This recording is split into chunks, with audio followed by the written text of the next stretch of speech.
Bonjour à tous, j'espère que vous allez bien. On se retrouve pour un message sur la chirurgie de l'âme, un message qui porte l'attention sur le besoin d'être restauré, sur le besoin de ressentir une restauration, une consolation bien particulière suivant les choses de la vie que nous traversons. La chirurgie de l'âme est quelque chose de plus fort parce que nous sommes ressuscités en Christ, nous trouvons quelque chose de très important. Dans cette résurrection, nous voyons que lorsque nous avons accepté Jésus-Christ comme Seigneur et Sauveur, notre esprit est devenu scellé avec le Saint-Esprit, mais notre âme, nous voyons qu'elle est toujours en cours de reconstruction. Pour commencer, j'aimerais qu'on puisse prendre le psaume au chapitre 23, au verset 3.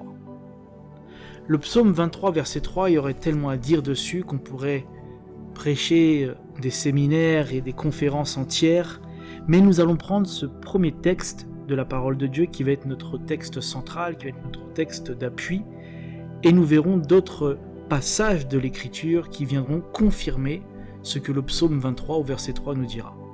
Psaume 23, verset 3 nous dit « Il restaure mon âme, il me conduit dans les sentiers de la justice, à cause de son nom. » Je répète, « Il restaure mon âme, il me conduit dans les sentiers de la justice, à cause de son nom. » Comprenez-vous ceci?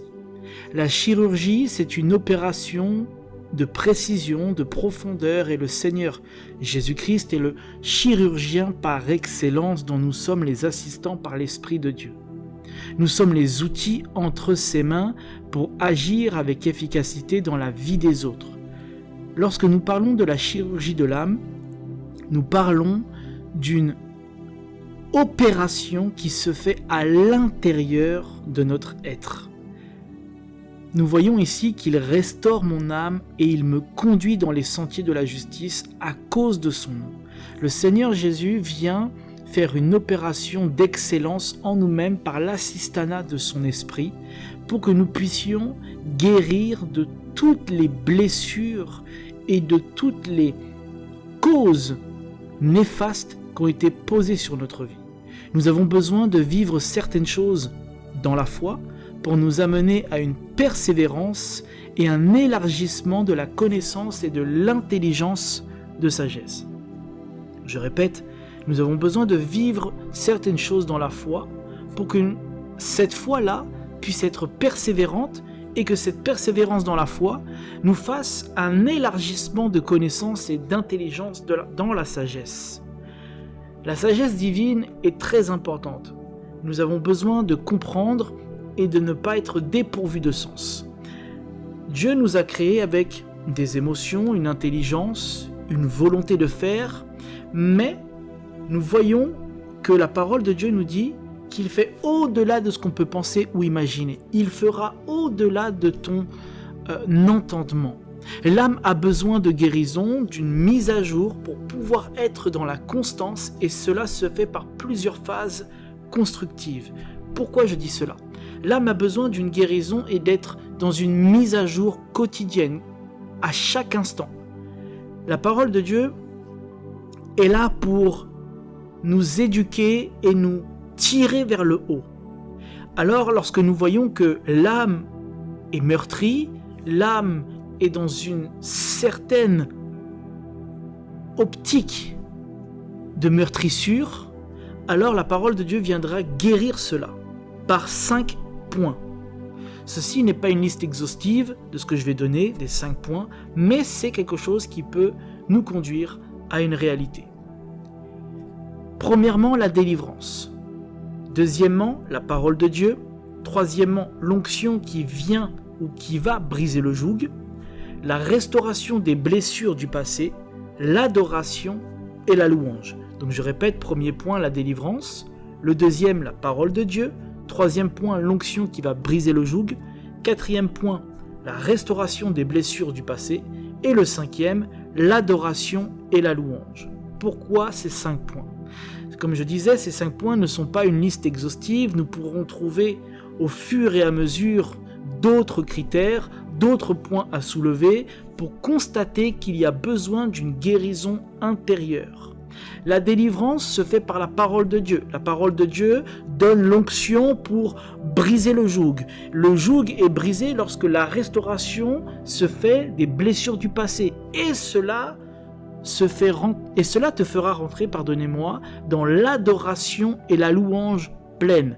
La parole de Dieu nous parle très souvent et avec sérieux de l'âme.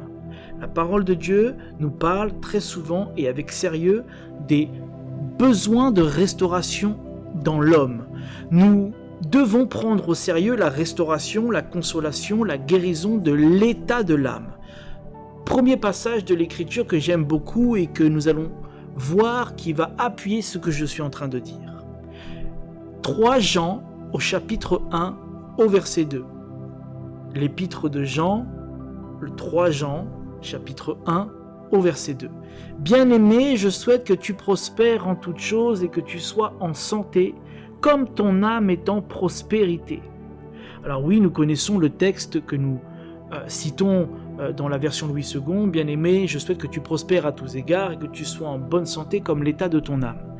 Nous voyons ici que l'apôtre Jean nous parle d'être en bonne santé spirituelle, mais aussi physique. L'âme a besoin d'être en bonne santé pour soi-même, mais autant pour vivre les choses de l'esprit. Si tu es en mauvaise santé spirituelle, ton âme va être comme blessée intérieurement. Par exemple, certaines quittent les églises parce qu'ils ont été blessés dans leur âme à cause de tel ou tel comportement ou à cause de telle ou telle situation. Si tu n'es pas en bonne santé spirituelle, tu ne pourras pas louer Dieu pour ses bienfaits. Tu seras dans une quête de guérison permanente et tu ne pourras pas accéder à certains paliers de ta vie. Comprenez-vous? La croix de Golgotha a été une fracture entre nous, le toi, et le monde des ténèbres. L'œuvre de Jésus-Christ à la croix nous a permis de rentrer à cet instant dans une guérison pleine, sans échéance. Nous sommes guéris par ses meurtrissures. La parole nous dit que nous sommes guéris par ses meurtrissures. Alors le Seigneur nous dit donc, il restaure mon âme et il me conduit dans les sentiers de la justice à cause des meurtrissures de Christ à la croix.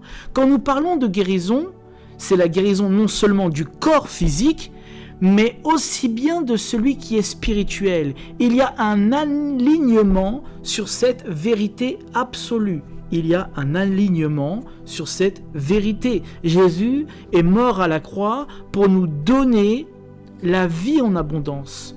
Jésus est mort à la croix pour nous donner cette vie remplie de joie et de paix. Nous donne la guérison par ses meurtrissures. Il nous a offert la guérison gratuitement. Il a souffert lui-même des coups, des blessures extérieures comme intérieures, physiques, morales, sociales et spirituelles.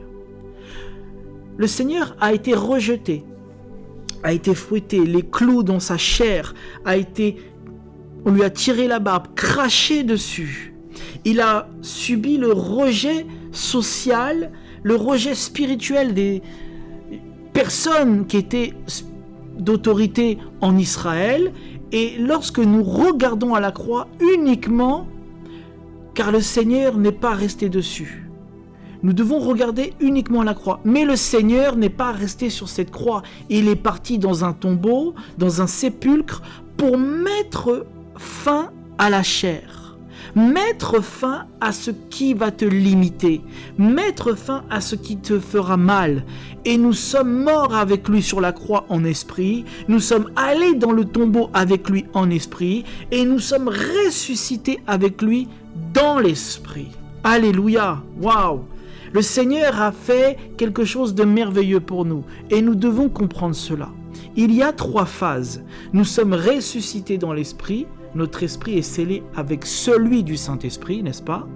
Nous sommes en cours de résurrection dans l'âme, notre âme doit guérir pleinement pour atteindre et tendre vers la perfection de Christ et notre corps attend la résurrection. Donc, comprenons quelque chose d'essentiel. L'âme ne peut pas adorer, elle loue Dieu. Mon âme bénit l'Éternel. C'est moi, l'Esprit, qui va rentrer dans l'adoration, car c'est là ce que le Père cherche en esprit et en vérité. Dieu cherche des adorateurs en esprit et en vérité. L'âme, c'est le siège des émotions, de l'intelligence, des sentiments. C'est un exemple avec le tabernacle. Le tabernacle était, le temple plutôt, était une préfiguration du corps qui serait restauré par Jésus. Le parvis, c'est le corps, c'est la chair, le lieu saint, c'est l'âme, et le lieu très saint, c'est l'esprit. Alors pourquoi l'âme ne peut pas adorer? Car l'âme, comme je le dis, et comme je le disais il y a quelques instants, c'est le siège des émotions, des sentiments, du ressenti, de la volonté humaine. Mais l'esprit, c'est la liberté. Alors il est bon de louer Dieu avec son être tout entier, mais l'adoration, c'est dans l'esprit et par l'esprit de Dieu. Notre âme peut faillir, peut s'affaiblir, sous le poids de la vie courante. Mais l'esprit est renforcé par la prière, le jeûne et la révélation de la parole de Dieu. Oui, je répète que notre esprit est renforcé par la prière, le jeûne et la révélation de la parole de Dieu. Nous avons besoin du repos et le repos, c'est dans l'âme. Lisons le psaume chapitre 62 au verset 2. Oui, c'est en Dieu que mon âme se confie, de lui vient mon salut. Je répète le texte, il est tellement fort. Psaume 62, verset 2, oui, c'est en Dieu que mon âme se confie. De lui vient mon salut. Il y a une guerre entre nous-mêmes, l'âme est tiraillée de plusieurs choses, mais nous devons nous saisir de la victoire dans le combat qui a déjà été acquis, mais nous devons combattre pour le maintien. Pour maintenir, garder les bras levés vers le Seigneur comme Moïse. Moïse avait Aaron et Hur qui soutenaient les bras de Moïse, mais lui-même était assis sur quelque chose. Et ce quelque chose, c'est quoi? C'est le rocher, c'est une personne. Moïse était assis sur le rocher, et ce rocher, c'est Christ. Soyons appuyés sur Christ et non sur vous-même, assis sur les Écritures. Appuyez dans les Écritures, soyez pleinement assidus à cela. Nous avons besoin des frères et sœurs qui viendront nous soutenir comme Aaron et Hur.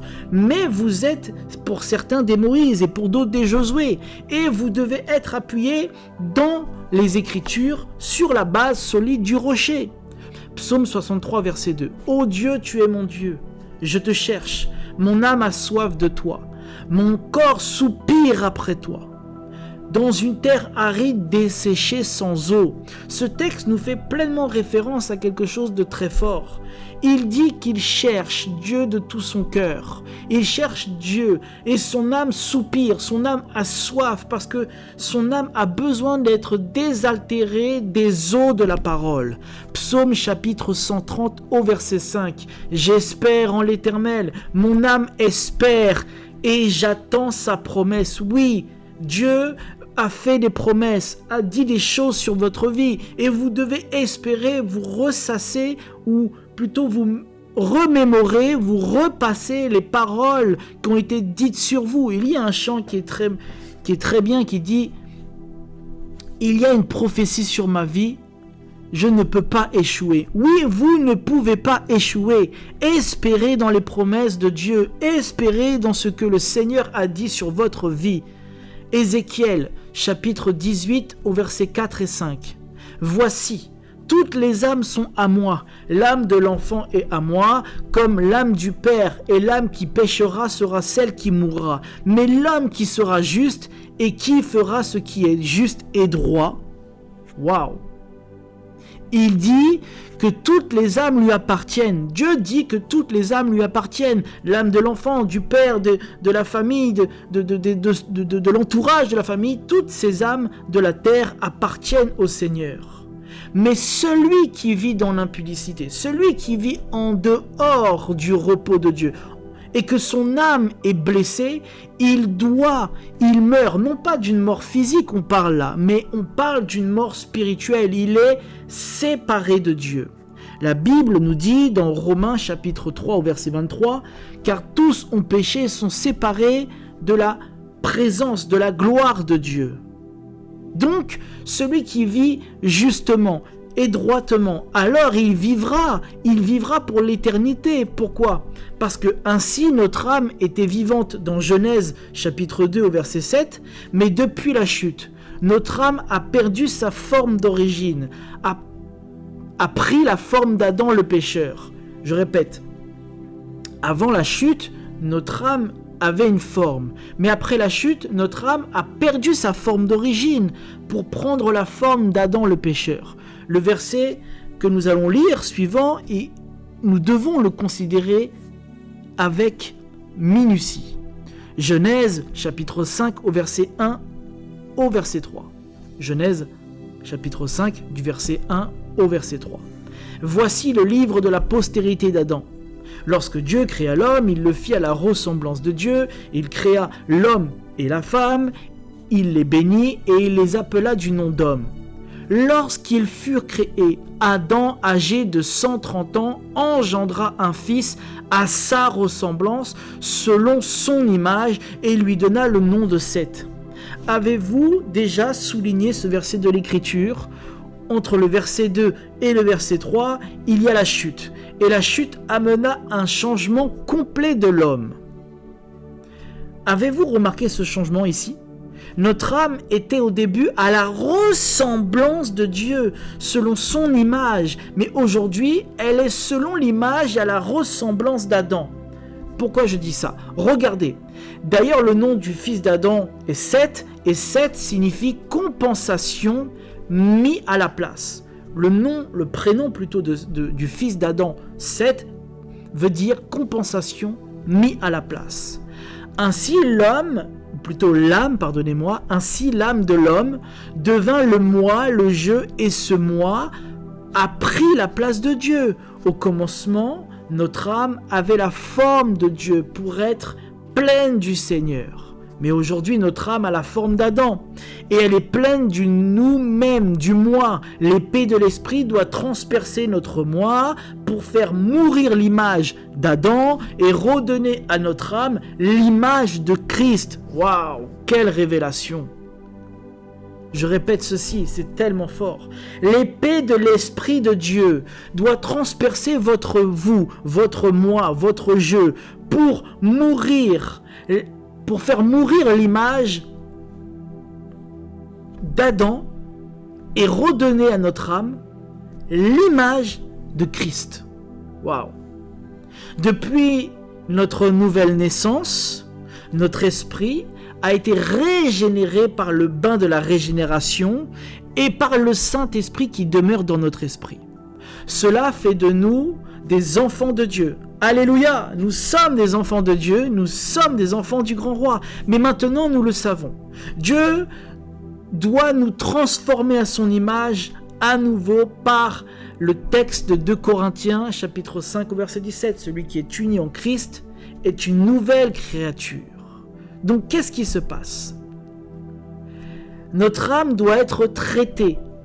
Notre âme doit comprendre qu'elle a besoin de restauration et nous devons la faire passer dans le bain de la restauration. Nous devons nous dépouiller du vieil homme, de l'Adam, et nous revêtir du nouvel homme, Christ. Alors, comment le Seigneur s'y prend-il pour opérer en nous une telle sanctification, une si grande transformation ? Il le fait tout simplement par son esprit et par sa parole. L'esprit de Dieu qui est dans notre esprit veut atteindre notre âme pour la transformer, de gloire en gloire à l'image de Dieu. 2 Corinthiens chapitre 3 au verset 18. Nous tous qui, le visage découvert, contemplons comme dans un miroir la gloire du Seigneur, nous sommes transformés en la même image de gloire en gloire, comme par le Seigneur l'Esprit. Le but du Saint-Esprit, c'est de quoi ? C'est faire quoi ?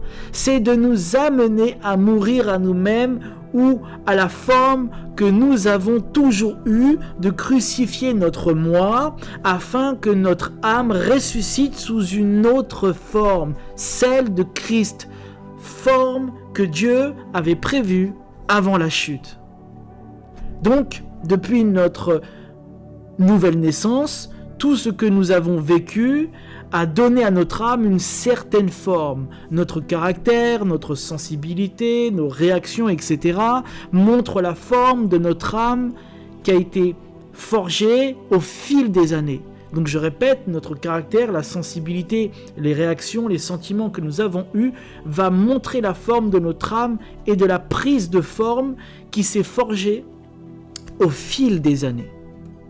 Mais tout ceci doit mourir avec Christ sur le bois afin que notre âme prenne la forme de Christ, son image, car les choses anciennes sont passées et toutes choses deviennent nouvelles en Jésus-Christ. Et nous finirons sur cela, sur ce merveilleux message. Oui, nous devons vivre une telle expérience, car ce qui fait souvent obstacle, c'est notre moi. Seule la croix peut crucifier ce moi et donner à notre âme la forme qui conviendra au Seigneur. La marche avec Dieu est une véritable rééducation. C'est comme celui qui est paralysé ou qui a peut-être besoin de rééducation à cause des ligaments. Il devra réapprendre à marcher ou remuscler sa marche. Et il en va de même avec le Seigneur. Avant de changer l'extérieur, le Seigneur changera tout d'abord l'intérieur. Car ce qui est caché est renouvelé, restauré, réparé. Alors l'extérieur sera à ce moment-là influencé par ce qui est recouvert. Waouh! L'âme souffre d'un cruel besoin de satisfaction, mais rien ne peut épancher cette soif, si ce n'est que d'être abreuvé des eaux de la parole de Dieu, comme cette biche dans ce texte du psaume 42. Cette biche qui soupire après des courants d'eau. Nous aussi, nous sommes liés. Par ce texte-là, notre âme, notre esprit soupire, se languit des torrents de sa présence. Alléluia! Que Dieu soit loué et que toute la gloire lui revienne. Si tu n'as pas fait du Seigneur Jésus-Christ ton Sauveur et ton Seigneur, alors je t'invite à faire cette courte prière avec moi. Seigneur Jésus, je t'accepte dans mon cœur. Je reconnais aujourd'hui mon éloignement, mon péché, qui m'a séparé si longtemps de toi. Aujourd'hui, je confesse de ma bouche et je crois dans mon cœur que Dieu le Père t'a ressuscité d'entre les morts et que tu es mort pour moi pour mes péchés. Je te reconnais comme Seigneur de ma vie et comme Sauveur de mon âme. Je t'accepte. Inscris mon nom dans le livre de la vie et conduis-moi dans les sentiers de ta justice. Console-moi, restaure-moi, guéris-moi et délivre-moi. Au nom de Jésus-Christ. Amen. Que Dieu vous bénisse. Je vous dis à très bientôt pour une prochaine vidéo.